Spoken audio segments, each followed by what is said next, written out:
नमस्कार मित्रों, नमस्कार कुमारिकाएँ। आज हम आपका फिर से स्वागत करते हैं हमारे इस चैनल पर। और आज हम जन्म कुंडली से अध्ययन के विषय में एक और जन्म कुंडली लेकर हाजिर हुए हैं।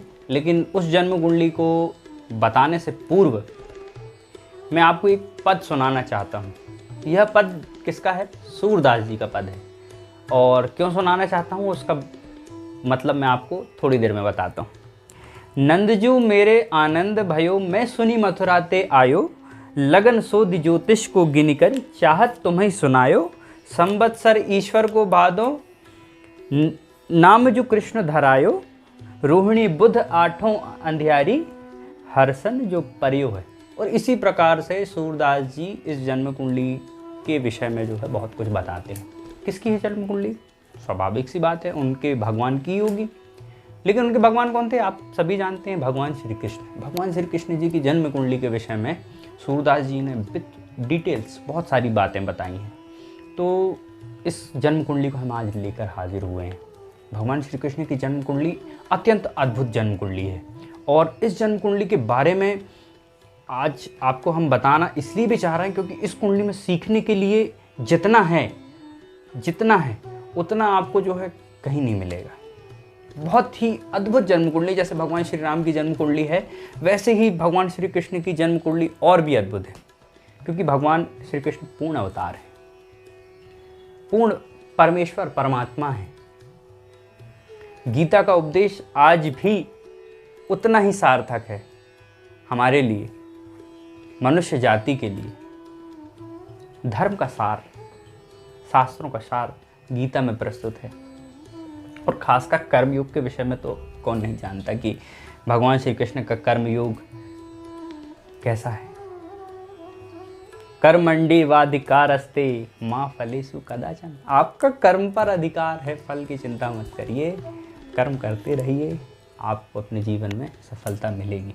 भगवान श्री कृष्ण के इस गीता के श्लोक के साथ हम इसका आरंभ करते हैं। तो सबसे पहले हम देखें कि भगवान कृष्ण की जन्म कुंडली क्या थी। तो भगवान कृष्ण की जन्म कुंडली के विषय में आप स्क्रीन में देखें। स्क्रीन में आपको जो जन्म कुंडली दिखाई दे रही है, ये भगवान श्री कृष्ण की जन्म कुंडली है। इस जन्म कुंडली में वृष लग्न का उदय हो रहा है और वृष लग्न में चंद्रमा और केतु हैं। और चतुर्थ स्थान पर पाँचवें नंबर की राशि यानी सिंह राशि में सूर्य हैं और स्वराशिस्थ हैं। बुध कन्या राशि के उच्च के हैं। तुला राशि में छठवें स्थान पर शुक्र और शनि हैं। शुक्र स्वराशिस्थ हैं और शनिदेव यहाँ पर उच्च के हैं तुला में। और सप्तम स्थान पर राहु हैं। नवम स्थान पर मकर राशि में मंगल हैं और एकादश स्थान पर गुरु अपनी स्वराशिस्थ मीन राशि में है। तो यह जन्म कुंडली की स्थिति है। भगवान कृष्ण का जन्म भादो मास में कृष्ण पक्ष की अष्टमी में महानिशीत काल में, यानी कि रात्रि में ठीक 12 बजे का समय था और चंद्रमा रोहिणी नक्षत्र में था। उस समय में भगवान कृष्ण का जन्म हुआ था। भगवान श्री कृष्ण का जन्म हुआ था मथुरा में, आज जैसा कि सभी जानते हैं। और भगवान का जन्म हुआ था एक कारागार में। तो ये यहीं से जो है हम कुंडली को जो है एक लेकर चलते हैं कि भगवान श्री कृष्ण का जन्म, सबसे पहली बात है कि कारागार में क्यों हुआ, सबसे पहला कारण। दूसरी चीज़, अगर वो भगवान थे तो उनके अंदर चोरी के गुण कहाँ से आए? और अगर चोरी के गुण तो ठीक है, भगवान श्री कृष्ण की 16,108 पत्नियां थीं, इतनी सारी पत्नियां कैसे हुई? और प्रेमिकाएं भी बहुत थी, गोपियां बहुत थीं, ये क्यों हुआ? तो भगवान की जन्म कुंडली के विषय में हम धीरे धीरे करके ये सारी चीज़ें जानेंगे।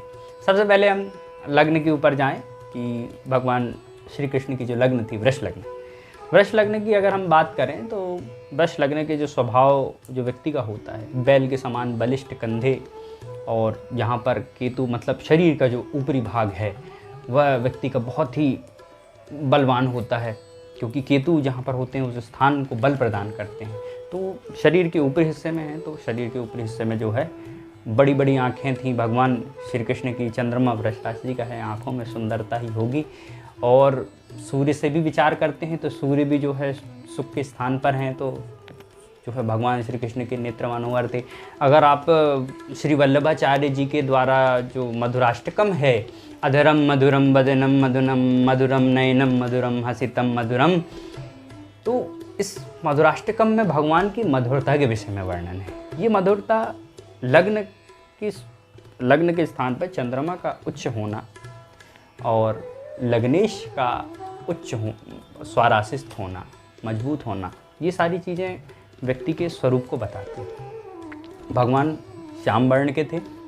चंद्रमा और केतु का जो संयोग है एक ग्रहण जैसी अवस्था होती है, तो इस ग्रहण जैसी अवस्था में संभव हो सकता है कि श्याम वर्ण हो। वैसे लेकिन जहाँ तक है केतु का सवाल, केतु अगर लग्न में होता तो व्यक्ति का स्वरूप जो है गोरा ही होता है। लेकिन अगर ऐसा आया है तो एक प्रकृति में विचित्रता है। और सूरदास जी ने भी अपने पद में कहा है, केतु मूरत में श्याम वरण चोरी में चित धर्यो। अगर केतु लग्न में हो और व्यक्ति सांवला हो तो व्यक्ति का दिमाग जो है चोरी की तरफ जाता है।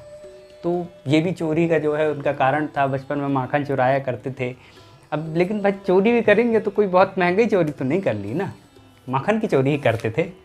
और वो भी जो है एक लीला के तौर पर उसे देखा जाता है। फिर इसके बाद में अगर हम बात करें कि तीसरे स्थान पर दूसरे स्थान के जो स्वामी हैं बुध, उस स्थान पर अगर कोई ग्रह की दृष्टि ना हो और उसका स्वामी उच्च का हो, और तो व्यक्ति की वक्तव्य जो क्षमता होती है बहुत उच्च होती है। व्यक्ति जो बोल दे वो हो जाता है, उसकी वाणी में बल होता है। फिर इसके बाद हम तीसरा स्थान देखें, पराक्रम का स्थान। पराक्रम भाव का स्वामी जो है लग्न में है, तो कहने का मतलब ये है कि व्यक्ति बहुत पराक्रमी होता है। जीवन में उसके व्यक्तित्व में ही है संघर्ष करना। और भगवान श्री कृष्ण आप देखते हैं कि जीवन के प्रत्येक जन्म से ही उनका संघर्ष चालू हो जाता है। फिर इसके बाद हम जब देखते हैं चतुर्थ स्थान पर सूर्य, माता का स्थान है। और माता और मातुल के स्थान पर जब सूर्य होता है तो व्यक्ति सूर्य जहाँ पर भी होते हैं उस भाव की हानि करते हैं। तो हम देखते हैं कि उनकी माता जी को जीवन में जो है कष्ट रहा, और उनका भी प्रारंभिक जीवन, भगवान श्री कृष्ण का भी प्रारंभिक जीवन बहुत कष्टपूर्ण रहा है। और उनके मातुल यानी कि मामा पक्ष का नाश होता है सूर्य के होने के कारण। चतुर्थ स्थान में सूर्य होगा, मामा पक्ष को हानि होती। अब कंस की हानि हुई, लेकिन अब कंस किस प्रकार का व्यक्ति था वो बात अलग है, लेकिन उनके द्वारा उनके मामा की हानि हुई। और फिर पंचम स्थान की जब हम बात करें तो यहाँ बुध है। बुध को मंत्रात्मक रूप से भी देखा जाता है। और बुध ऐसे ग्रह हैं जिनका तर्क शक्ति और बुद्धि पर प्रभाव है। और इस स्थान पर बुध का होना तर्क शक्ति को बताता है कि भगवान श्री कृष्ण की तर्क शक्ति अत्यंत उच्च थी। और उस पर भी गुरु की दृष्टि, गुरु एकादश स्थान से देख रहे हैं, तो उससे ये पता लगता है कि भगवान कृष्ण के अंदर में तर्क शक्ति और ज्ञान ये दोनों था और पूर्ण रूपेण था। और फिर इसके बाद हम देखते हैं कुंडली का छठवां स्थान। छठवें स्थान पर शुक्र शनि है। जब शुक्र शनि किसी कुंडली पर छठवें स्थान पर होना और बलवान हो तो व्यक्ति बार बार तालों को तोड़ता है, बार बार बंधन को तोड़ता है।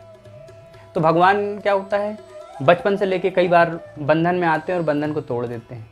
सबसे पहले वो बंधन कहाँ तोड़ते हैं, आप देखते हैं कि जब वो पैदा होते ही साथ में जो है कारागार में थे, कारागार की ताले तो टूट गए और वो बंधन से बाहर निकल गए। थोड़ी देर का अल्प बंधन होता है। फिर इसके बाद में जब वो एक बार उनको माता ने भी बांध दिया था मूसल से, और इसके बाद भगवान मूसल को जो है ओखली से मूसल से जो है छूट गए थे, तोड़ दिया था बंधन। फिर बड़े हुए तो एक बार बंधन किसने डाल दिया, आपको भी पता होगा, दुर्योधन ने जो है बंदी बनाने की कोशिश की थी, लेकिन भगवान तब भी मुक्त हो गए। तो ऐसे व्यक्ति को बंधन में नहीं डाला सकता। जिसके शुक्र शनि छठवें स्थान पर हैं उस व्यक्ति को बंधन में नहीं डाला जा सकता। फिर सप्तम स्थान पर राहु। सप्तम स्थान पर राहु, यही तो खतरनाक है। सप्तम स्थान पर राहु के विषय में जो है सूरदास जी कहते हैं, नीच ऊंच युवती बहुभोगी सप्तम राहु पर्यो है। कहने का मतलब जो है, जिस व्यक्ति के भी सप्तम स्थान पर राहु हो उस व्यक्ति के जीवन में अनेक स्त्रियों का संयोग होता है। उसके जीवन में अनेक स्त्रियों का साथ होता है। अब ये मैं नहीं कह रहा हूँ कि भगवान श्री कृष्ण के चरित्र के विषय में मैं कुछ नहीं कह रहा हूँ, आप मेरी बात को अन्यथा न लें, लेकिन सूरदास जी ने कहा है, नीच ऊंच युवती बहुभोगी सप्तम राहु पर्यो है। हर जाति की, हर धर्म की और हर उम्र की युवतियां का उन्हें सहयोग प्राप्त हुआ। अब देखिए, हम तो बहुत छोटे से अज्ञानी मनुष्य हैं, अल्प ज्ञान रखते हैं, लेकिन सूरदास जी बहुत ज्ञान रखते हैं इस चीज़ के विषय में। सूरदास जी भक्तों में भक्त हैं, अगर कुछ कह रहे हैं तो कुछ बात का सेंस होगा, इतना ध्यान रखें। और फिर इसके बाद में अगर हम कुंडली के अष्टम स्थान की बात करें तो अष्टम स्थान पर धनु राशि बनती है और धनु राशि के स्वामी एकादश में जाते हैं। अष्टम का स्वामी एकादश में जब जाता है तो व्यक्ति को जीवन में कई बार आकस्मिक धन लाभ होता है। आकस्मिक धन लाभ कैसा होता है? जैसे आप महाभारत में अगर देखें तो एक खांडव प्रस्थ में जब भगवान श्री कृष्ण के साथ जाते हैं तो भगवान श्री कृष्ण की कृपा से उनको आकस्मिक धन की प्राप्ति होती है, गड़ा धन प्राप्त होता है। तो ये सारी चीज़ें भी जो है अष्टम स्थान से विचारनी चाहिए। अष्टम स्थान से किसी प्रकार से शुभ ग्रहों का संबंध हो जाए, यहाँ का स्वामी जो है किसी प्रकार से उच्च का हो जाए, किसी प्रकार से स्वराशिस्थ हो जाए, तो व्यक्ति को आकस्मिक धन लाभ होता है। फिर इसके बाद हम कुंडली के नवम स्थान की ओर चलें। ये भाग्य का स्थान है और इस स्थान पर मंगल बैठे हैं और मंगल बैठे हैं यहाँ उच्च के, तो व्यक्ति बहुत भाग्यवान होता है। लेकिन यहाँ पर व्यक्ति जो है केयर टेकर की भूमिका में होता है। केयर टेकर माने कि व्यक्ति जो भी प्राप्त करेगा सिर्फ उसका संरक्षण करता है। तो हम देखते हैं कि मंगल जो है भाग्य को जो है बहुत अच्छा रखने के बाद भी भाग्य को जो है सही नहीं जाने देता। क्यों नहीं जाने देता? कारण इसका ये है, जैसे भगवान हम श्री कृष्ण की बात देखते हैं कि वो मथुरा में जब जाते हैं तो वहाँ के भी वो एक प्रकार से राजा नहीं होते। द्वारकापुरी में भी गए तो द्वारिका के राजा नहीं होते, द्वारकाधीश जरूर कहते हैं उनको, लेकिन वहाँ के राजा तो अग्रसेन नहीं रहते। वहाँ जो है राज्य सत्ता वो स्वयं की स्थापित करने में सक्षम नहीं हो पाते। और इसी प्रकार हम देखें कि जो उनका कार्य क्षेत्र है जिसको हम दशम स्थान कहते हैं, दशम स्थान पर शनि की राशि पड़ती है। खैर, शनि शत्रु स्थान पर हैं, कार्य क्षेत्र में उनको स्थिरता नहीं प्राप्त होती, बहुत मेहनत करना पड़ता है। और थोड़ा सा कट कर देना है ना, यहाँ मतलब यहाँ से अभी जहाँ तक देख रहा हूँ।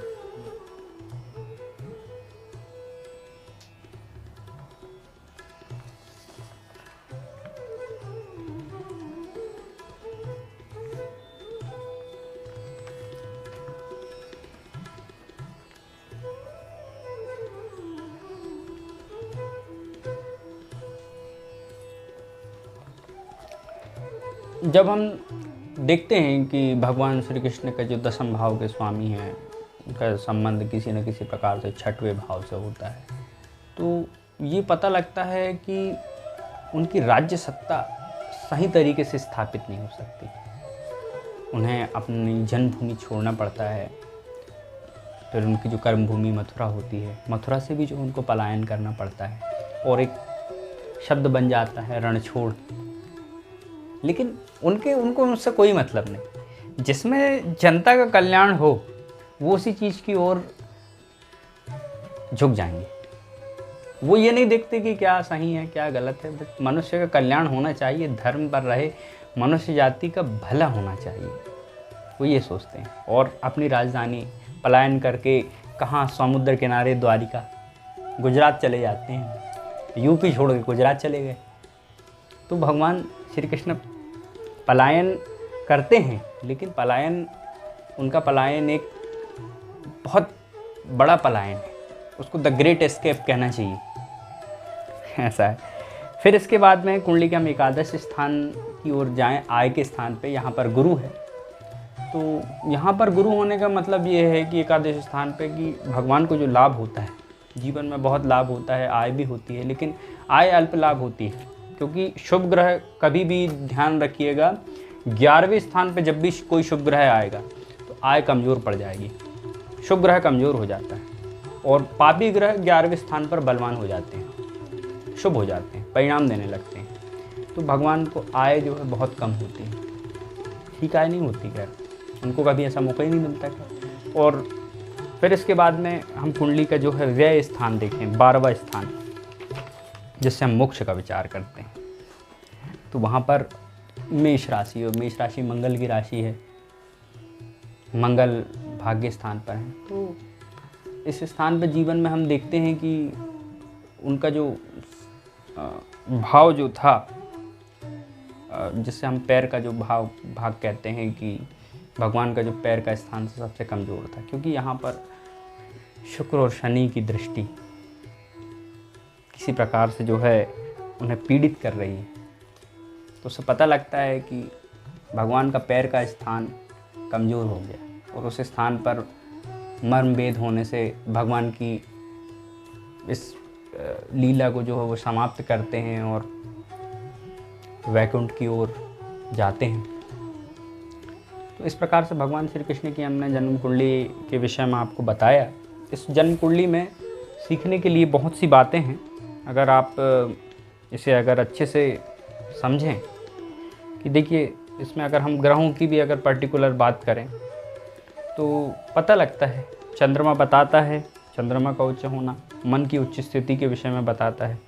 शनि शत्रुहंता, शत्रु उनके सदैव पराजित रहते हैं, शत्रुओं का नाश करते हैं। मंगल भाग्यशाली, क्योंकि भाग्य भवन में है और उच्च के, तो भाग्यशाली हैं। सूर्य प्रत्येक समस्या का समाधान बहुत ही चतुराई से कर लेते हैं और आत्मा की स्थिरता के विषय में भी बताता है, क्योंकि सूर्य अपनी ही राशि के। तो इस प्रकार गुरु हैं, संपत्ति लाभ के विषय में बताते हैं, बुद्ध ज्ञान के विषय में बताते हैं। तो ये सारी चीज़ें हैं। और इसमें एक पॉइंट और मैं आपको बताना भूल गया कि तृतीयेश का केतु के साथ संबंध है। हम कुंडली को देखें कि तृतीय स्थान के जो स्वामी हैं चंद्रमा, उनका केतु के साथ संबंध होने से क्या होता है, भाइयों में थोड़ी सी टकरार होती है। हम देखते हैं कि भगवान श्री कृष्ण का बलराम जी के साथ में जो है कई बार ऐसा कि मतभेद हो जाता है, मनभेद नहीं होता, मतभेद हो जाता है। और उनके भाइयों को कितना कष्ट रहा ये हम देखते हैं कि उनके जन्म के पूर्व जो है उनकी 7 संतानें जो है, उनकी माता की 7 संतानें, यानी कि उनके पूर्व के जो 7 भाई थे उनकी पहली मृत्यु हो चुकी थी। तो माता के लिए भी कष्टकारी रहा, भाइयों के लिए भी कष्टकारी रहा। और जैसे तैसे बलराम जी आए भी तो रोहिणी के गर्भ में आए संकर्षण क्रिया के द्वारा। तो इस प्रकार से ये कुंडली बहुत ही महत्वपूर्ण हो जाती है। मैं आशा करता हूँ कि इस कुंडली के विषय में और भी आप नई नई बातें खोजकर मुझे बताएंगे और कमेंट ज़रूर कीजिएगा। अनेक बातें, हमको भी अगर कुछ बात ऐसी चूक गई हो तो आप उसको बताइए और हमारा ज्ञानवर्धन कीजिए। और अगर कोई भूल चूक हो गई हो तो हम उसके लिए बहुत सादर क्षमा प्रार्थी हैं। और इसी के साथ में फिर मिलते हैं एक नई कुंडली के साथ में, एक नई जन्म कुंडली के साथ में। और तब तक के लिए ओम नमः शिवाय।